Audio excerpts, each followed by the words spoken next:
Good evening and welcome to Building Better Communities, sponsored by the Knock at Midnight. Reverend Johnny Banks will not be in tonight. I will be on the show alone tonight. As you have been following us, my name is Philip Bradley. I'm the president of NonViolence Works, and I also have two associates, Dr. Elfrida Weedham and Larry Campbell, who's our treasurer of NonViolence Works. We're located at 7351 South Coles, and our number is 312-513-7876. Tonight we're going to talk about nonviolence, the continuation of the steps. As we've been talking, it's 8 steps to nonviolence. It's not 6, it's not 4, it's not 3, it's not 1, it's 8. It's a logic model. And so by looking at the logic model of nonviolence, we can see that you can start with a point and end with a resolution if you follow the steps. And that's the thing about nonviolence. It's what it is. It's a logic model. One of the things that Dr. King said emphatically is either nonviolence or non-existence. And right now, we're right on the cusp of that reality. That is not a warning to fear you. That is some insight to let you see that if we don't change the trajectory of where we're going, we can really create a phenomenon with violence that have never been seen in the history of mankind. And we're right there. That violence is really off the chain. It's all over the place. It's contaminating places that never have seen it. It's national. It's international.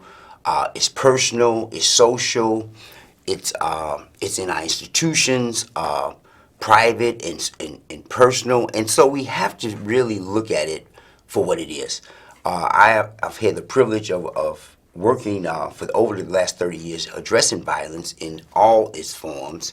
If it's street violence, if it's emotional violence, if it's spiritual violence, if it's institutional violence, and have been successful in championing any of those initiatives using the 8 steps to nonviolence. So what we're going to do tonight is tell you more about Nonviolent Works, which is working at making a cultural change within the framework of the city of Chicago. And part of that is just that. We have been so trained to know violence, understand violence, we study violence, we watch violence, but yet we have no idea, no understanding of what nonviolence is. It's not a rumor, it's not hearsay, and you can't learn it through gossip. There's a history to nonviolence, there's some laws that govern it, and there's a science to how you use it in your everyday life, in your personal life, and as you use it as social change. And so tonight we're going to continue in talking about those 8 steps. As we was going over before, the 8 steps are just this. Observation, step 1. You can't stop something if you can't say you saw it. Step 2, ask questions, do an investigation to verify what you see, because sometimes what we see can only be clarified through a series of questions so we know that we saw exactly what we saw. Step 3, purification, to check your motive why you want to solve a problem. Are you trying to do it because you're mad? Are you doing it because you're trying to get even? Are you doing it because you want to get revenge? Or are you doing it because you really do want justice, peace, and freedom for yourself and others? And then, as we spoke last week, we talked about how to make a recommendation. But a recommendation is only possible after you see something coherently, with clarity, after you ask a series of historical questions, lawful questions, and a scientific question that you get answers to, that you can actually have a clear motive for wanting to solve the problem. And then you can recommend with competency, coherency, a recommendation that works in the constitutional interest of all people, not just some people. And that's the thing about violence. Violence always have a justice for some, when nonviolence has justice for all. And that's how you know how any policy is going to play out.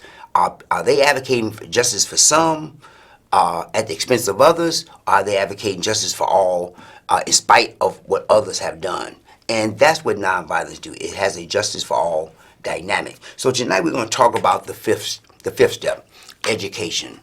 After you've seen a problem, ask a series of questions, Get your questions answered, check your motive, resolve having the correct motive, made a correct, coherent, comprehensive recommendation, and after then, and people still can't see it, don't use violence yet. Now it's time to educate. Everyone is not as profound as those who are trying to solve problems, and so problem solvers have to stay in a state of education.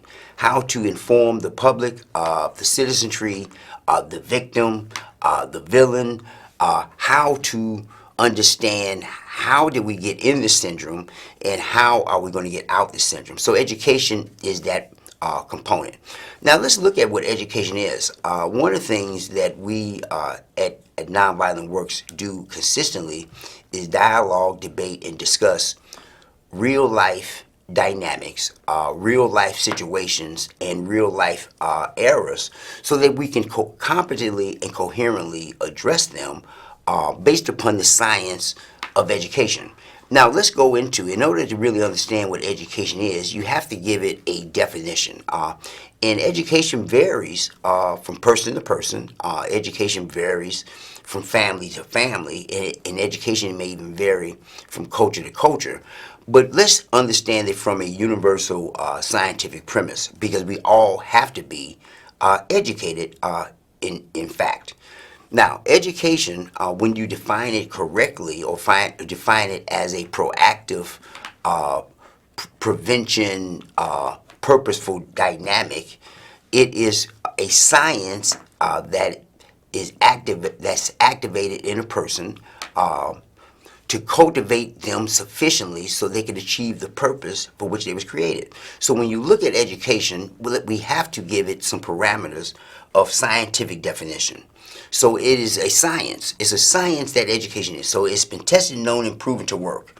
It is not an opinion. It is not a person's attitude. It is not a wild card. It's a science to it. This knowledge has been tested, known, and proven to work, and it will work for you when you use it. So education has to be a scientific method. It can't keep being trial and error, a new experiment. Now, education is known. It's as old as the Greeks. It's as old as the Jewish communities. It's as old as Africa. Education is known. So we can't keep acting like we don't know how to educate people.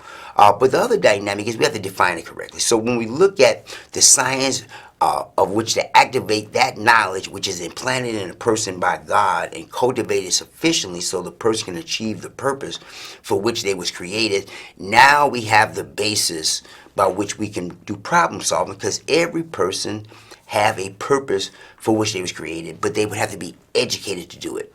And so when we understand the definition, we see then that violence become the byproduct of people not getting and being educated. When you don't have a scientific process in your life, it can cause anger and outbursts. When people don't see the divinity in you as a part of creation, it can create anger and outbursts. When people don't cultivate you sufficiently, it can create these hidden agendas. When you don't have a sense of purpose, that you feel that you're part of creation, you then could look at being a mass killer, you don't enjoy life on life terms, because without purpose, life has no purpose.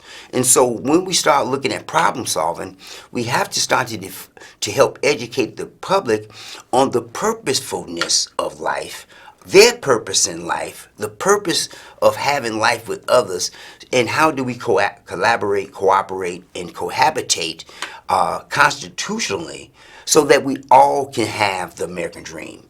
But when you don't have a scientific educational system, you have the have and the have-nots, you have capitalism and you have poverty, you have to then bring in militarism, you have to bring in different isms to quell the unhappy populace. So nonviolent dynamics says this: whenever you see a constitutional violation, you have to say you saw it. You have to then ask a series of logical, scientific questions about it. The history of the problem, the laws that govern the problem, the science of correction of this problem. What is my motivation for solving the problem? And then how would I recommend logical series of events to solve it, to get other people involved? And then if people don't join in this dynamic, how do I educate the public through public service announcements, doing campaigns, going door to door, educating people, standing on street corners, talking to people, setting up workshops and classes, lobbying on behalf, dealing with policy change to educate people to the profoundness of why change needs to happen. And so that's what nonviolence does. It is the component of taking a series of steps and take you from seeing a problem to leading you to a reconciliation of a problem, but there are numerous steps in between those 2 points. If you saw a problem and didn't follow the steps, so it's not enough to say, I saw something wrong, I'm angry, I'm going to do something about it. You won't have enough competency to change it. I saw something, I asked some questions, now I'm mad, I'm about to do something about it. You would not have enough resolve and insight to do anything about it. And many times when you don't follow the 8 steps of nonviolence, you inadvertently and unconsciously perpetuate the problem of violence versus solve it. It's like being good guys come in last. You meant to do well, but even your best intent got you right back where we started from. And so you don't want to go through that syndrome. So you got to at least follow a body of knowledge that have gotten people off the back of the bus, that have ended segregation, that have gotten people the right to vote, that have put an end to wars, that have ended open housing regulations, scientifically, that we have become a more perfect union without the need of violence and murder. And we have to learn that method. We have not been taught it historically. We have not been taught it in schools. But Nonviolent Works is committed as a community-based organization, as a grassroots component for social change. And it starts right at the local level. How do we educate our neighbors? How do we educate our friends? How do we educate our families? How do we educate our elected officials, our aldermen? How do we educate our business community that nonviolence is an option? And then we can apply it in all of our individual and institutional exchanges. And that's the goal for Nonviolent Works. How do we set up nonviolent zones in violent communities? In South Shore, in Woodlawn, in Inglewood, in Greater Grand Crossing, in North Lawndale, in all of the hot spots where violence is going on. And then how do we also set up nonviolent zones in those real subtle areas where people think that their private lives are not public, but yet their private lives are still causing public discord because they could hurt people, want to hurt other people. So even in other communities, they have other types of problems that still need a nonviolent zone. They have heroin addiction, opiate addiction. They have child abuse issues. They have sense of family disconnectedness, a community disconnectedness, even though it appears from the outside that it's harmonious, but from the inside, everyone knows there's problems. And so those zones of looking at each individual community, looking at those individual problems for those communities, because every community has its own issues, and it has to be addressed from a nonviolent stance. And so Nonviolent Works is committed to just that. And so as we look at these steps, the 8 steps to nonviolence, we can see that education is the 5th step. So even before you even want to educate someone, I don't care if you're a school teacher, a parent, a public official, you first have to see the problem. You have to look at it. Take a good, strong look at what you're dealing with. Ask a series of scientific, logical questions and get an answer to them. Check your motive for why you want to solve it. Recommend a rational, comprehensive solution. And then when you see that people can't join it, don't throw the baby out with the bathwater. Don't think the citizen is beyond redemption. Now we have to infuse education. Because when people can't hear a competent recommendation, there's some other issues there. There's some other blockage there. They're not bad people. They just need more information to make rational choices. And that's what we have to start seeing. It's not enough to teach people through sound bites. It's not enough because we think everyone got ADHD. You can't complete a sentence because they won't get it. No, you have to complete a sentence because they have to get it. They have to be able to get competent. They have to be able to comprehend. That's what's going to give them longevity. They can't just use survival tactics within a survival scenario, because now they're in a victim-villain syndrome. And so nonviolent works advocate adamantly that nonviolence is the way, the truth, and the light. And what's interesting about it, it's a tool that Dr. King used, it's a tool that James Bevel used, it's a tool that James Lawson used, it's a tool that Gandhi used, it's a tool that numerous grassroots activists who bought into nonviolence as an option versus violence have used. But it's originated from Jesus Christ himself, who is the author and architect of nonviolence. And we call him the nonviolent Jesus. He never advocated in any form or fashion that violence should be used to save his life or to be used to take anyone's life. But in order to slow down the process so that you don't go from 0 to 100 real quick, you have to go through some steps. And these steps are rational. I call it a logic model. It's a scientific method to arrive at anything, and these are some logical series of events. But when we look at education, I don't know if you ever seen the late shows, and they go take the man on the street and they ask him a question that you may think is a very elementary, basic question, and the average citizen can't answer it. The average citizen is in the dark. The average citizen is navigating through life on life terms with the minimum amount of information that deals with their sense of purpose, that deals with their level of citizenship, that deal with their level of collaborating as a fellow partner in a democracy. And then we are surprised that our system look defunct. We surprised that we looked inept. Well, the citizenry itself is not the mostly highly educated individual as it relates to life on life terms. And so that's where the dilemma's coming in. And so we are doing a training at Old St. Mary this Saturday from 10 to 2. It's on 15th in Wabash. We will be training different people of faith. We have an Indian community that's coming. We have different people of Christian persuasion. We have some people from Islamic persuasion that will be coming to sit in and be orientated on how nonviolence can be applied in their everyday life. The nonviolent training is actually a 40-hour training. And the reason why it's a 40-hour training, because it takes time to learn something. There's no silver bullet to solving this problem.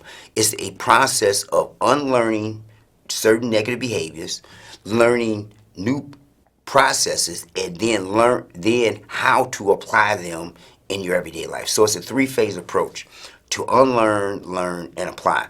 But then it also deals with a thing called past, present, future. Things in the past that is unresolved is affecting you in the present, and if you don't resolve in the present, it will still have its effect in the future. And if you, in order to understand these dynamics, you have to understand the history of your life, the laws that govern human behavior, and the science of correction. And so it's many things in our history, in our past, that we must unlearn. We playing it out like it's a bad record. It's things in our past, in our history, that we have not been able to wrap our arms around, called the good and the bad. And it's wrapping your arms around both that brings this closure, that stops the cycle, because you have to accept in yourself, in your family life, in your society, the good and the bad, because both happen. And you can't downplay the good and uplift the bad, and you can't downgrade the bad and you keep uplifting the good. You have to embrace both. And when you do embrace both, you create a dynamic that you didn't have before. It's called peace. Peace does not come from you punishing people. Peace comes from you embracing your own culture, the good and the bad. Peace comes from you accepting, come to a level of acceptance about problems that happened that was beyond your control, but yet you have the control to move past them because you could then forgive those who made mistakes. You forgive yourself for participating in mistakes, and you forgive your own culture for playing a syndrome that they didn't know what they were doing when it was happening. And that's what we call history. When we look at history, the question is, did those people know what they was doing? Did they know that we could look back at them and see that they had no idea what they were doing? And that's what history shows. Those who knew what they were doing and those who didn't. And you can't get mad with those who knew what they were doing, and you can't get mad for those who didn't. Because both show up even in our present day. And so when we look at nonviolence, we're looking at the steps. How to make an observation. One of the things that the police department and the mayor and law enforcement are asking the citizenry right now in order to stop terrorism, to stop violence in the community, they need people to be witnesses. Who would anybody testify? Where are the witnesses? Who saw this? Would anyone come forth who saw this? And our biggest problem in crime fighting is not necessarily the ineptness of the police department, of which there's much blame to go around, but it's also the incompetency of the citizenry, the lack of participation of the citizenry, the lack of urgency of the citizenry, the lack of seeing that the citizen is in fact the steward even over the police department. The police department are public servants to the citizen, but the citizen is actually still their manager. So we have to cooperate with law enforcement for them to even do their job, because the problem is that the citizen is being threatened, robbed, raped, murdered, and it takes the citizen to also respond to stop the avalanche up on itself. It's not enough just for law enforcement. Now, the other dynamic that we're looking at with nonviolent works and other groupings, Reverend Williams from Avalon Community Church, State Rep LaShawn Ford, State Rep Camille Lilly, and State Rep Lisa Hernandez, along with Nonviolent Works and other community groups, have worked together at bringing forth a resolution declaring violence a disease, a public health problem that requires a mental health response and not just a policing response. And so that resolution was passed the same weekend that the marijuana bill was passed, and it was passed the same weekend that the casinos were passed. But we hear about the casinos, which is faltering on its ear. We hear about the marijuana, which is building momentum. But in spite of the gallant effort of the citizenry and of state representatives, we have not heard anything about the resolution on making violence a disease, a mental health problem that has need a mental health response, of which anyone and everybody knows that's true. Every time I talk to people in the streets and ask them, what do you think of violence and mental health in the same? Oh, absolutely. And so it's not far-fetched. It's not a shot in the dark. It's hitting the nail on the head. And we have to then appropriate the resources toward that end. We have to start doing trainings and education citywide, statewide, around that end. And we have to start looking at people who are suffering that's causing personal and social problems that their heads are not right, their hearts are not right. They are unresolved victims that will turn into the villain if their own victimization is not resolved. That's the syndrome. And so we are not helping those who have been hurt, and then hurt people go out and hurt other people, and then we victimize the person who have hurt others, but we did not help them overcome their own hurt. And so it's a syndrome that has to stop. Most of us are caught up in it, in subtle ways, in some cases very overt ways, but when it all comes together, it makes a social perfect storm that you can't make heads or tails out of. And so mental health has to be our new mantra for personal problem solving and for social problem solving. When you looked at racism of the 60s, even Dr. King knew that if you was a racist, walking around hating people and wanting to hurt people because you have an illusion in your mind of skin color, he knew that was a form of mental disorder. He knew that was a form of ignorance. So when we look at crime, we have to put it correctly that these people are ignorant or ill of how to be part of a collaborative of a relationship. They think they can steal versus formulate. They think they can kill versus collaborate. And those days are numbered now. We have to look at violence for what it is. It is a sin. It is not just a tool toward an honorable end. It's not just a necessary tool for evil. It is creating all of the evils you can imagine. And so we have to put it in its correct perspective, that it is the tail that's wagging the dog. It is not something that you can pick and choose when you want to and get an honorable outcome, because whenever we pull the lever of violence, nobody is winning. Whenever we pull the lever of violence, nobody wins. We have been in Afghanistan for 14 years with no end in sight. 1.5 million civilians have been killed.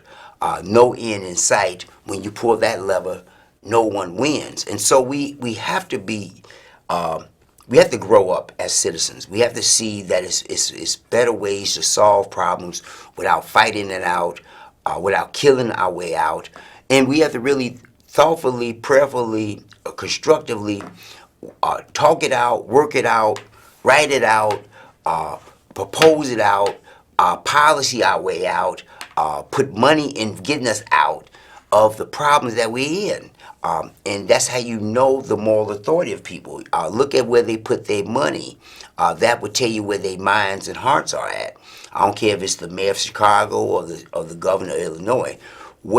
Follow the money, and that would tell you their priorities. And so that's what we have to start looking at.